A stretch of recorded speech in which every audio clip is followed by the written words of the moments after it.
Muito bem, amados casais, irmãos e irmãs da Igreja em Andeara, é uma alegria, de novo, poder estar com vocês e termos comunhão. Nós precisamos perceber que nós estamos tendo comunhão em momentos que estão antecedendo a vinda do Senhor. Isso é algo que precisamos sentir, precisamos ver. A volta do Senhor está muito próxima e nós não temos tempo para jogar fora e nós não temos tempo para que o nosso casamento não seja uma bênção, mas que o nosso casamento sempre possa ser uma bênção. E eu vou abordar dentro de um ângulo da palavra que o Senhor está hoje falando às igrejas, baseado em 1 Tessalonicenses. A igreja dos Tessalonicenses é uma igreja que passou por dificuldades, mas Paulo, quando se endereçou à igreja, falou que a igreja dos Tessalonicenses em Deus Pai e no Senhor Jesus Cristo. E essa introdução de Paulo, eu acho que é uma introdução de grande importância. E a igreja é a assembleia dos chamados. Mas todos os princípios que nós podemos aplicar para a igreja, podemos aplicar para a família e podemos aplicar para o casal. Então, eu estou agora falando para casais em Deus Pai e no Senhor Jesus Cristo. A questão é, você aceita ou não isso que a palavra de Deus está falando? Você crê ou não isso que a palavra está falando? Porque essa deveria ser a sua porção.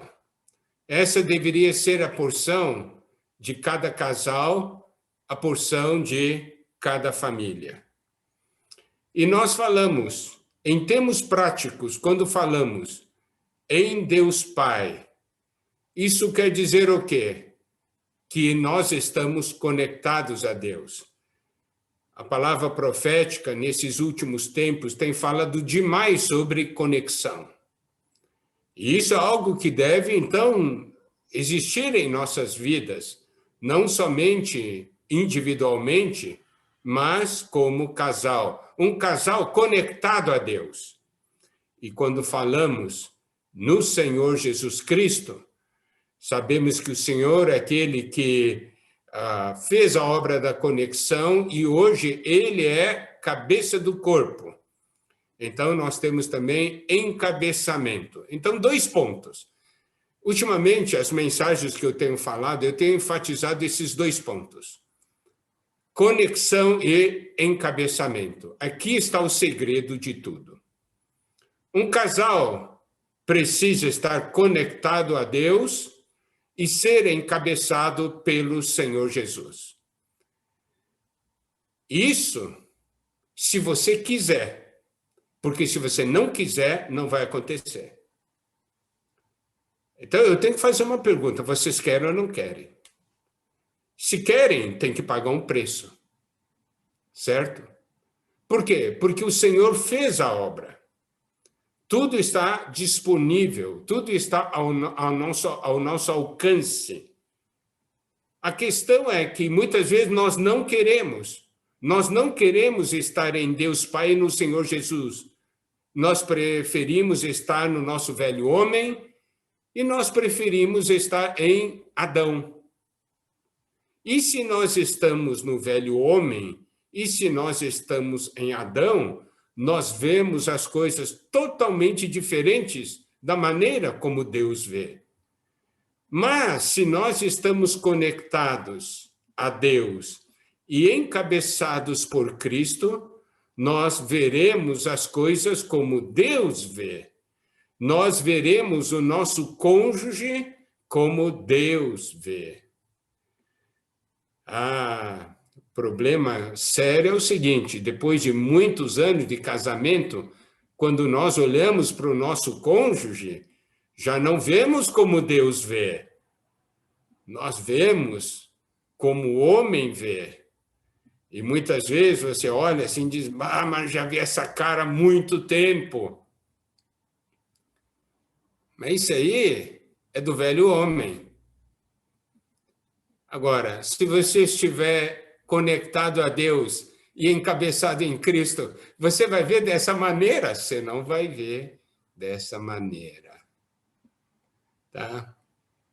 Então, conexão e encabeçamento. Esses dois pontos são fundamentais.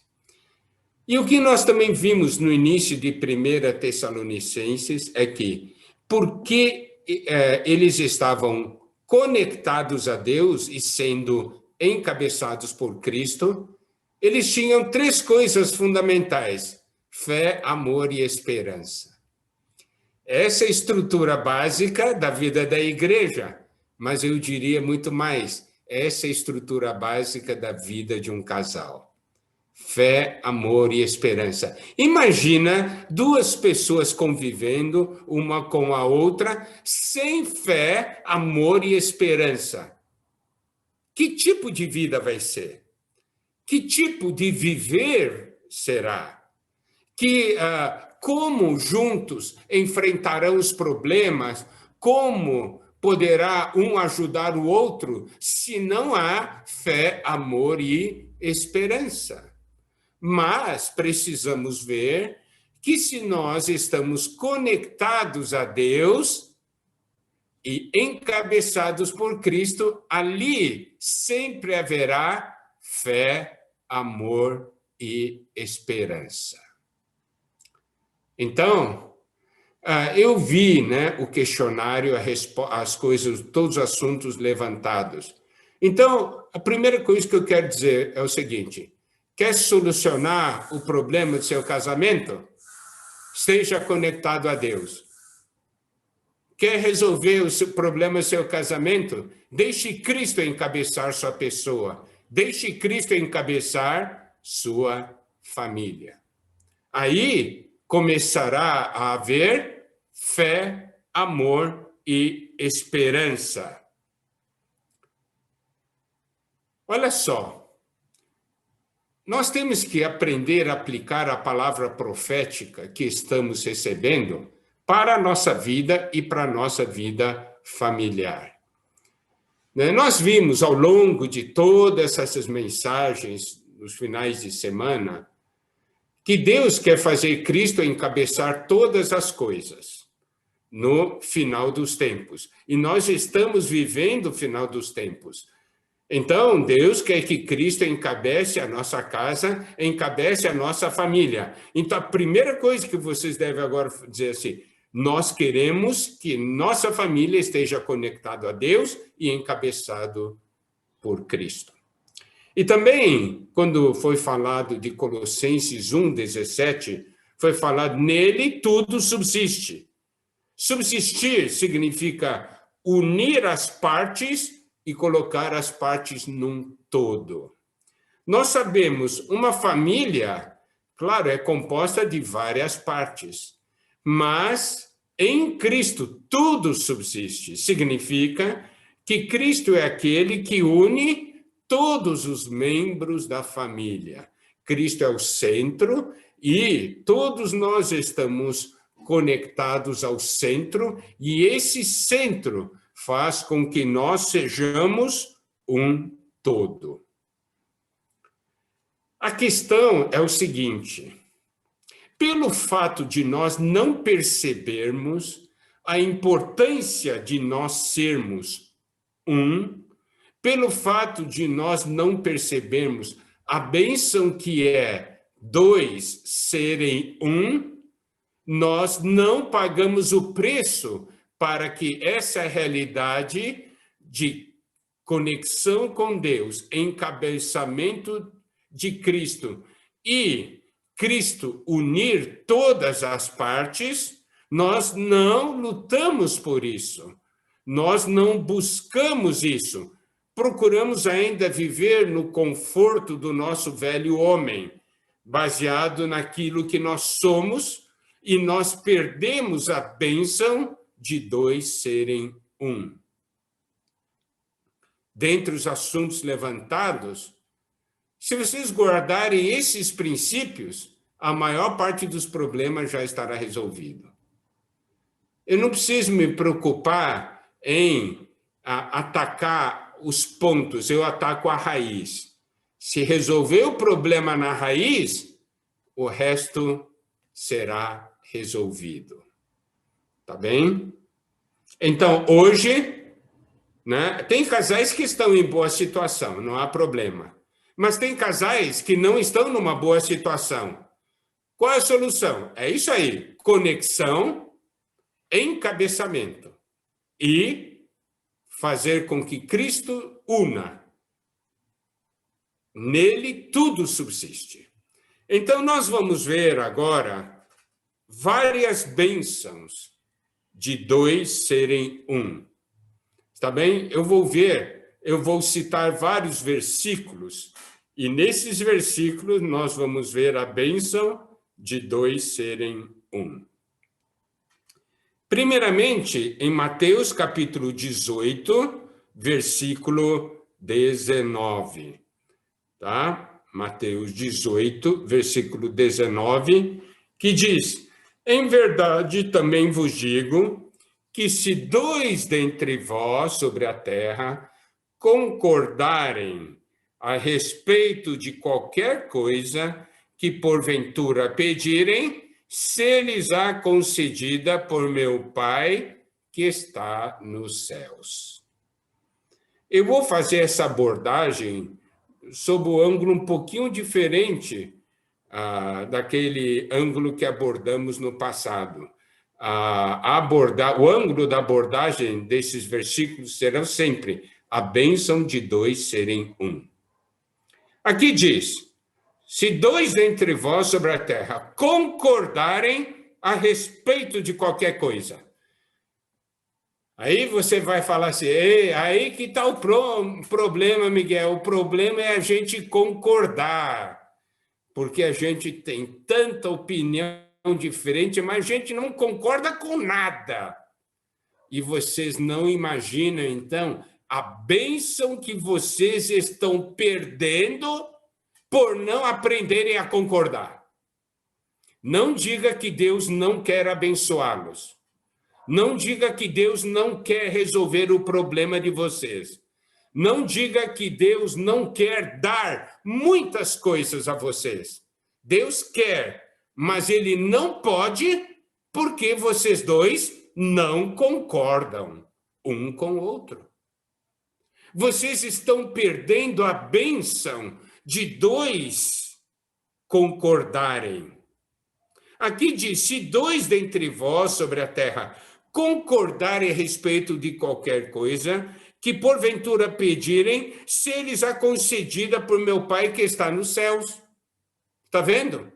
Ser-lhes-á concedida qualquer coisa.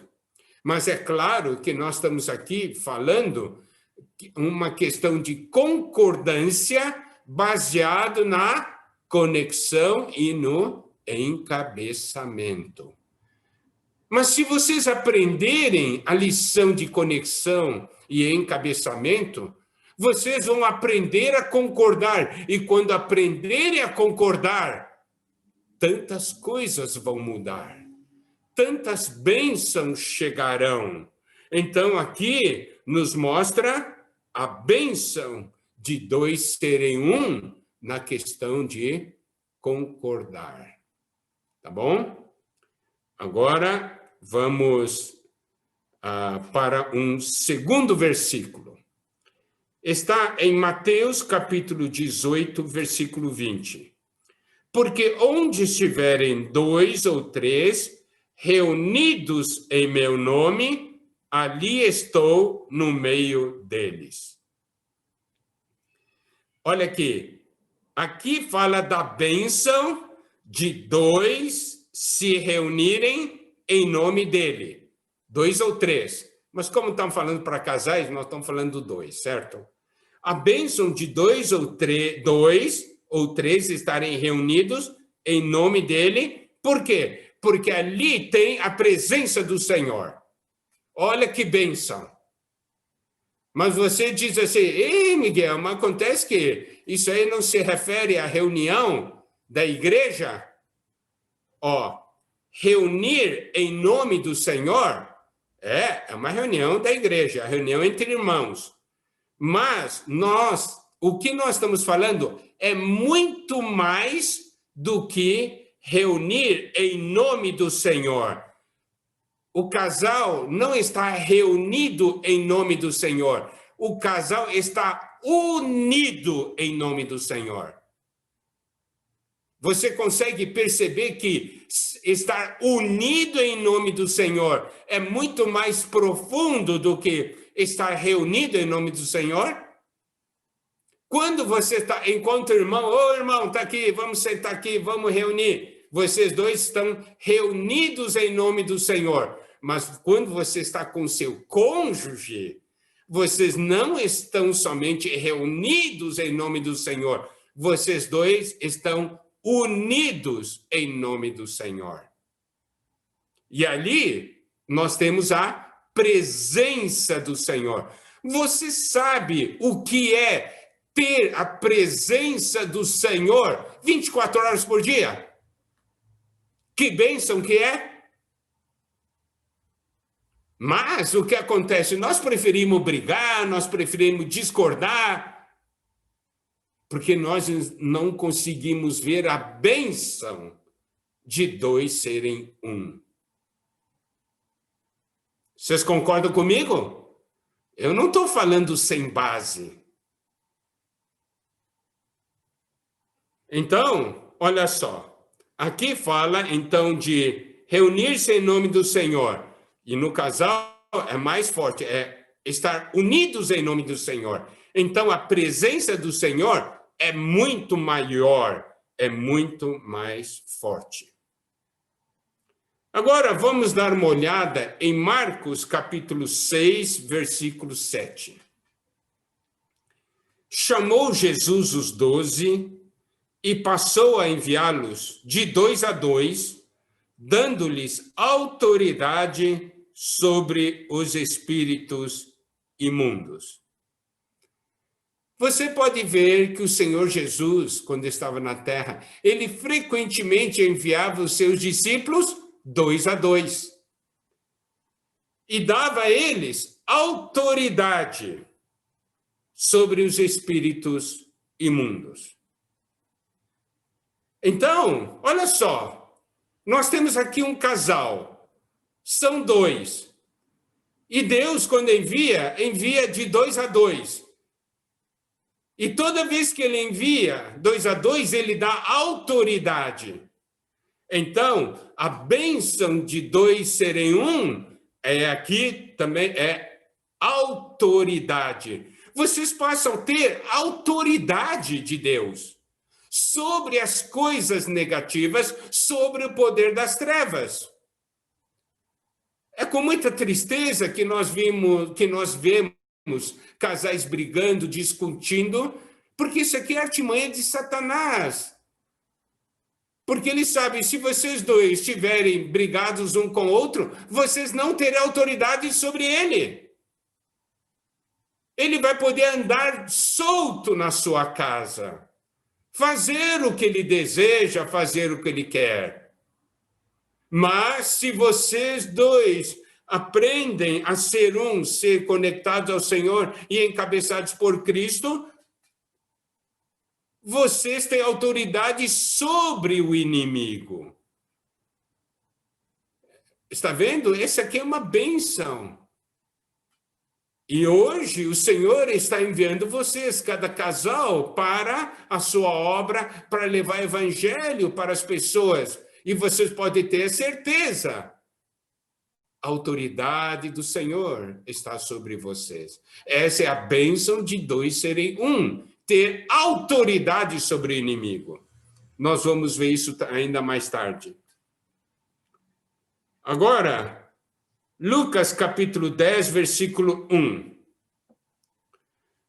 Depois disso, o Senhor designou outros 70 e os enviou de 2 em 2. Está vendo? Novamente, o Senhor envia de 2 em 2. Agora os 70. A porção de Marcos era para os 12. Aqui são para os 70. Enviou-os de 2 em 2 para que o precedessem em cada cidade e lugar aonde ele estava para ir. Aqui tem uma realidade muito espiritual muito interessante. O Senhor enviou eles de 2 em 2 para que o precedessem. Então, isso quer dizer o quê? O Senhor estava falando para ele: vocês vão primeiro, aonde vocês forem, eu irei. Uau! Você está conseguindo ver vocês dois como um casal e essa promessa do Senhor: aonde vocês forem, eu irei. Vocês estão indo primeiro, eu irei depois.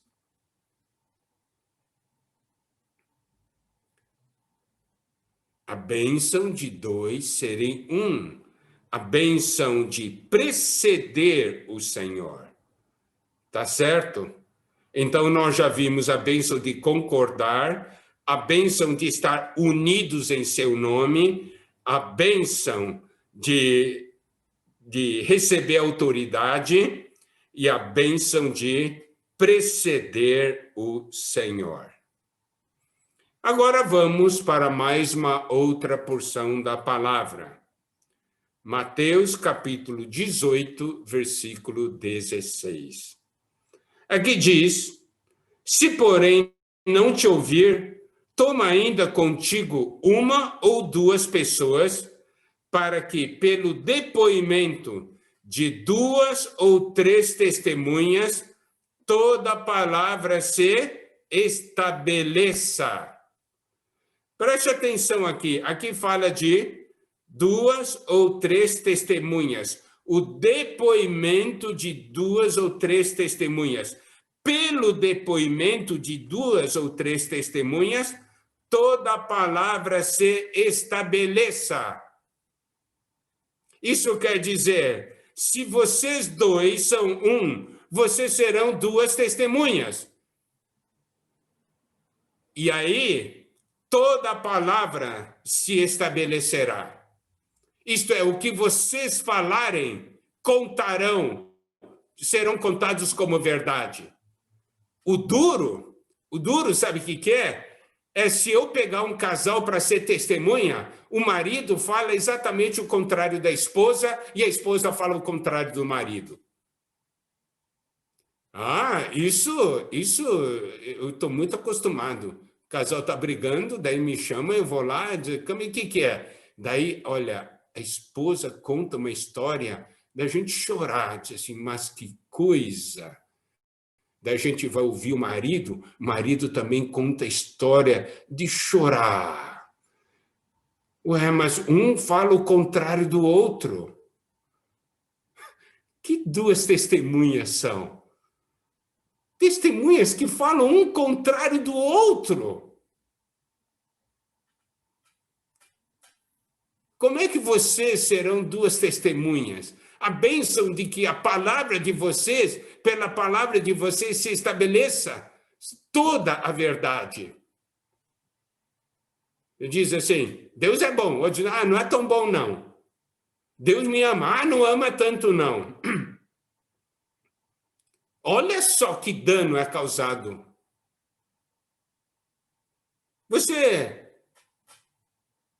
Nós somos testemunhas do Senhor. E nós damos testemunho para o universo. Agora, o universo, ele está ouvindo o testemunho de vocês dois e diz assim, que testemunhas estranhas esses. E eles dizem que são testemunhas de Jesus Cristo. Uma pessoa fala uma coisa contrária da outra.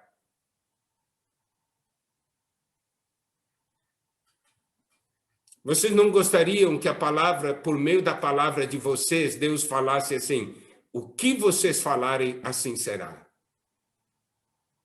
Não gostariam? Mas os dois têm que ser um. Os dois devem estar conectados.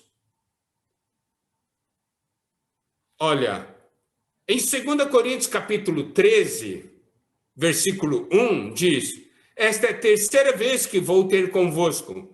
Por boca de duas ou três testemunhas, toda a questão será decidida. Olha só, quando os dois são um, toda a questão será decidida. Nós temos aqui a bênção de decidir a questão.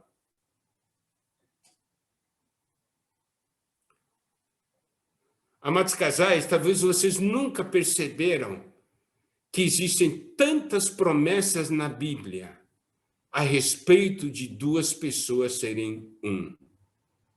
A bênção de dois serem um.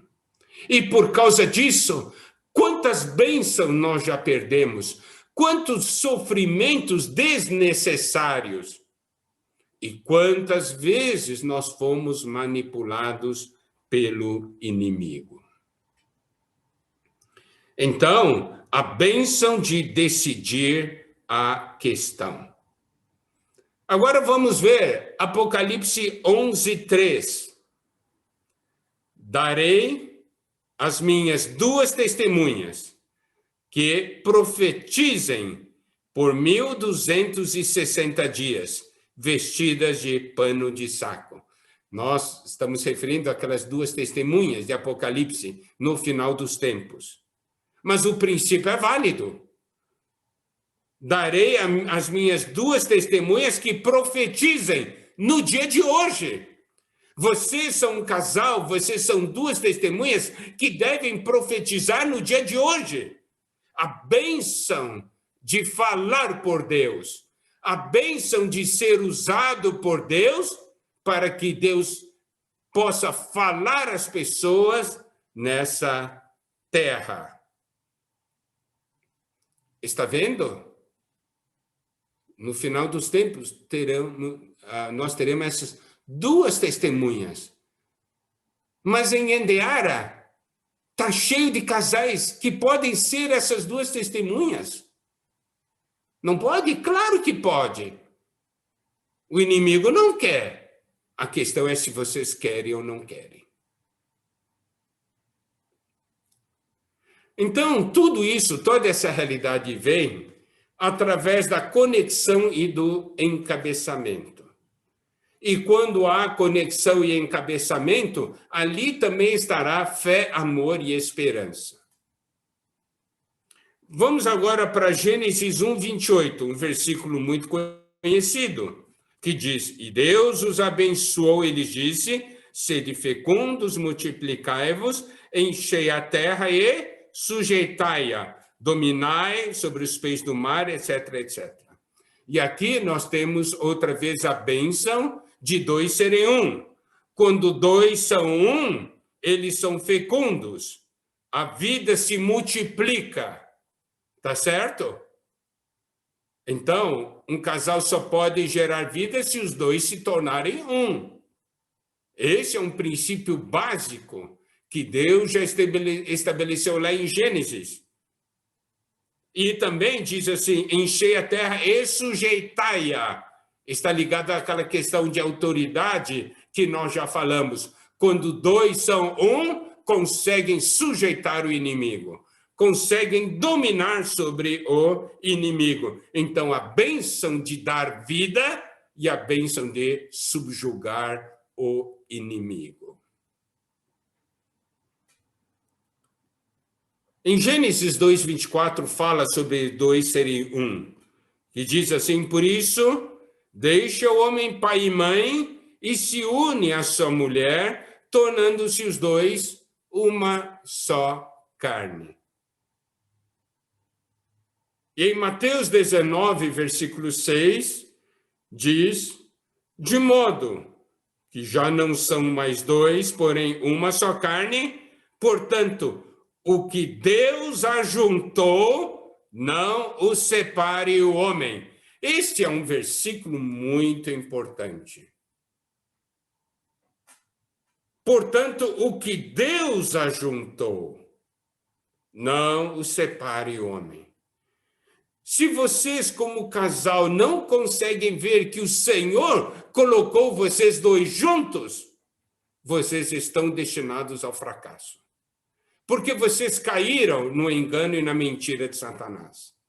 Porque a palavra de Deus mostra que o Senhor os ajuntou. E você deve crer nisso.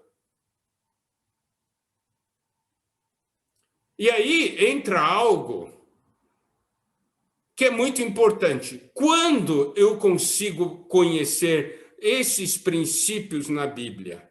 Agora eu vou entrar num outro aspecto para abordar de uma maneira, mesmo ainda atingindo pela raiz, a questão dos vários problemas existentes entre os casais. Se nós não temos a visão de que Deus é aquele que nos ajuntou, que Deus nos colocou e nos fez um, e que nós somos diferentes, mas Deus quer exatamente fazer dois diferentes se tornarem um. Se nós não temos essa visão, nós somos enganados pelo inimigo todos os dias. E a bênção de Deus não pode nos alcançar porque nós impedimos. Eu quero agora entrar em 1 Coríntios 12, nas porções que falam sobre o corpo de Cristo. Agora, o princípio do corpo começa no casal.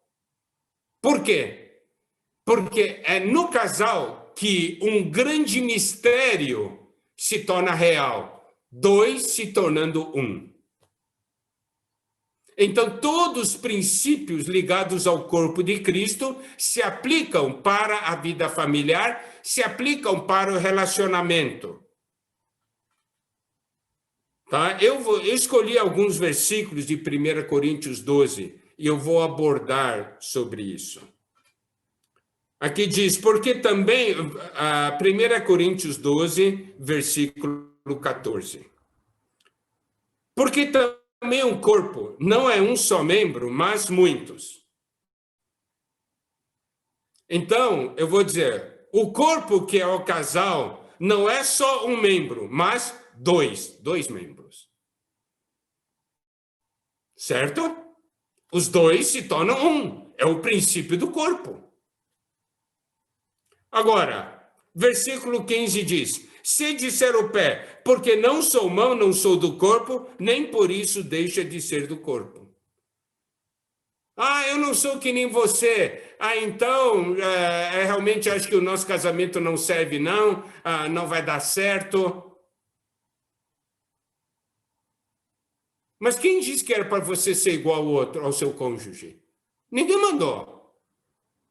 Deus criou vocês dois diferentes.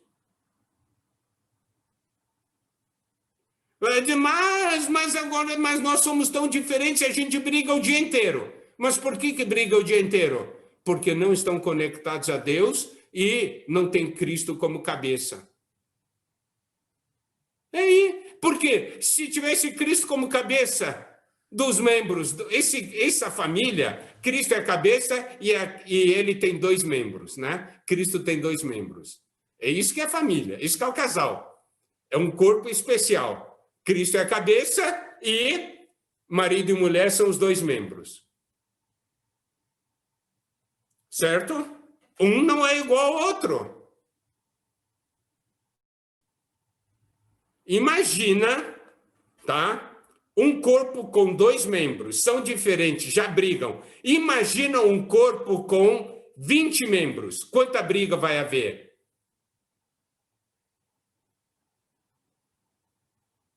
Não é? É o mesmo princípio. Se num corpo de 20 membros não tem briga, 2 membros vai ter briga?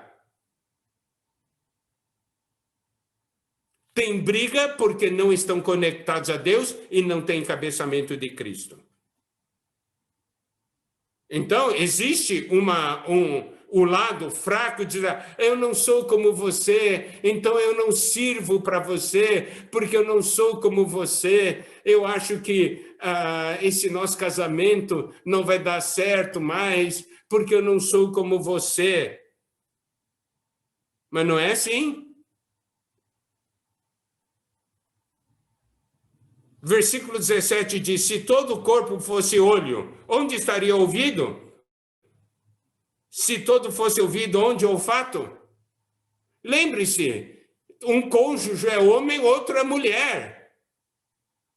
E no negócio, e no plano de Deus, não são dois homens nem duas mulheres. São diferentes.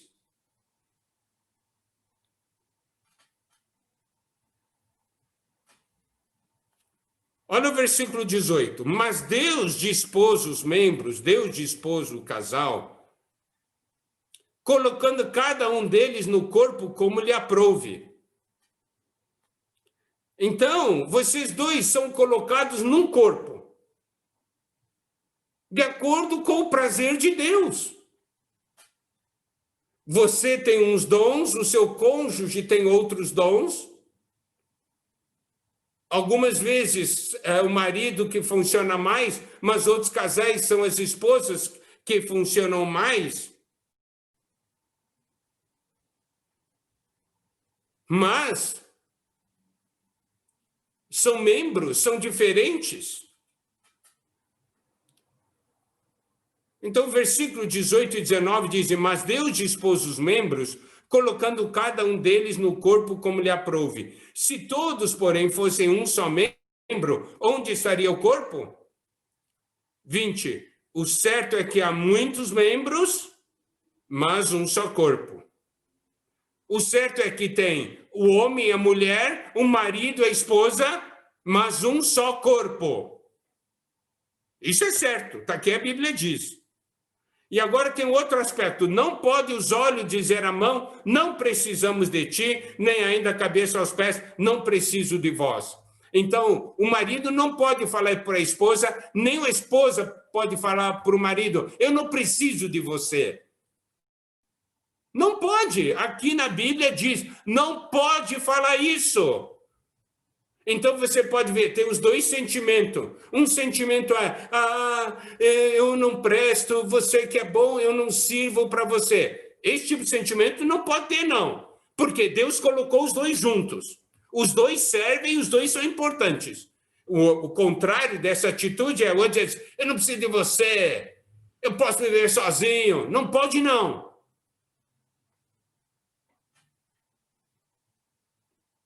Não pode.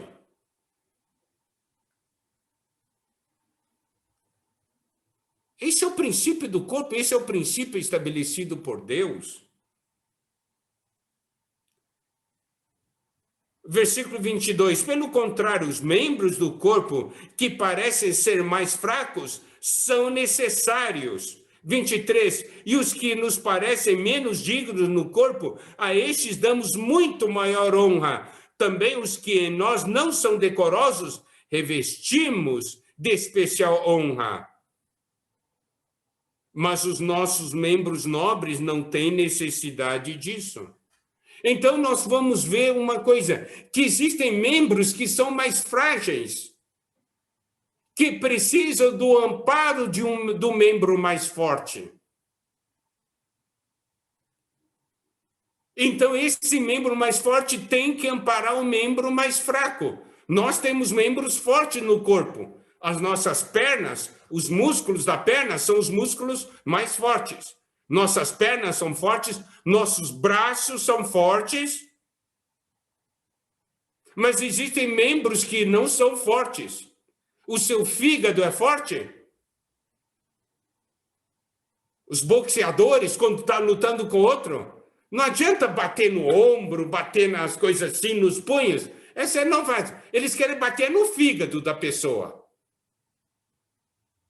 Você tem que proteger seu fígado, não é? A pessoa do boxeador, ele quer proteger, não deixa o outro bater no fígado. Então, cada um tem que proteger o outro nos pontos mais fracos, de acordo com suas necessidades. Cada membro tem uma necessidade, cada cônjuge tem a necessidade, e os membros mais fortes têm que dar atenção às necessidades dos membros mais fracos. Tem que dar atenção. Esse é o princípio do corpo.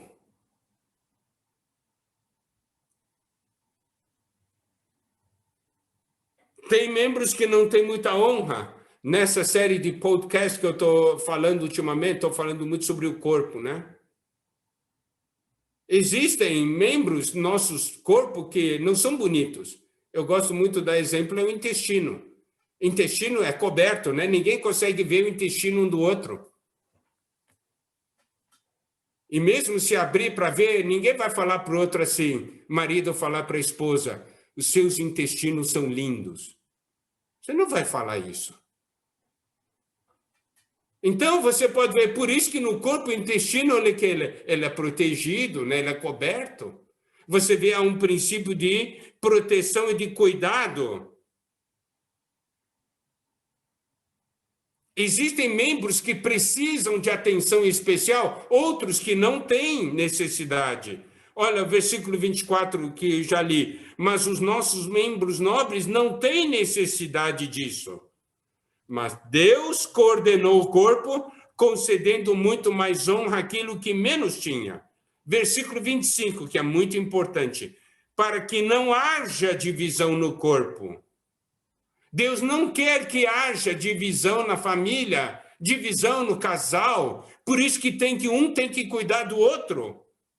E aqui diz no versículo 25, pelo contrário, cooperem os membros com igual cuidado em favor uns dos outros. Nós temos que cuidar uns dos outros, conhecer as necessidades dos outros, atender às necessidades físicas, psicológicas, espirituais. Nós não fomos chamados para viver sozinhos. Nós fomos chamados para viver uma vida de dois, sendo um. Versículo 26, de maneira que se um membro sofre, todos sofrem com ele, e se um deles é honrado, com ele todos se regozijam. Não pode haver uma situação que um dos cônjuges está sofrendo, o outro não está nem aí. Tem que se preocupar um com o outro. Principalmente nesse tempo de pandemia, né? Aqui em casa estou eu e a Rebeca, só nós dois. Esses dias atrás ela não passou bem, fiquei num desespero. Eu disse, Senhor, cuida dela, Senhor. Eu não sei cuidar bem. Senhor, cuida dela. Eu preciso dela, Senhor. É o cuidado que nós temos um com o outro. Um deve cooperar com o outro. E se um sofre, outro sofre junto. Mas se um é honrado, todos se regozijam. Versículo 27. Vós sois corpo de Cristo e individualmente membros desse corpo. Então, isso é uma palavra para cada casal. Vocês são o corpo de Cristo e individualmente membros desse corpo. Vocês são família de Cristo, individualmente membros dessa família. Vocês são um casal de Cristo, individualmente um membro desse casal, desse casal. É isso que a palavra de Deus nos diz. A volta do Senhor está muito próxima. Quanto tempo ainda nós temos? Não é o momento de nós experimentarmos a plenitude da bênção do casamento que Deus preparou para o homem? Se casamento não fosse bom, Deus iria preparar o casamento para o homem? Diga para mim. Estou falando para o homem e para a mulher, né? Estou falando nesse sentido. Casamento é bom. Por isso que Deus preparou o casamento. Você crê ou não crê nisso? Nós que tornamos o casamento ruim. Não é culpa de Deus, é culpa nossa. Mas nós temos chance de restaurar, fazendo que o nosso casamento se torne uma bênção. E aí a plenitude da bênção de dois serem um se manifestará em nossa casa. E a bênção da realidade do corpo de Cristo também se manifestará em nossa casa. Fé, amor e esperança, cuidado mútuo, compreensão mútua, encorajamento mútuo. E no final, todos serem arrebatados. Aí, essa tem que ser a nossa história. Está bem? Eu estou contando para vocês a história que tem que ser a história de vocês. Tem uma outra história, que é a história de Satanás para o casamento. Mas aquela história de Satanás para o casamento não é para vocês, não. Para vocês é a história de Deus para o casamento. Certo? Então não vamos cair no engano do inimigo. Amém? Que o Senhor nos abençoe.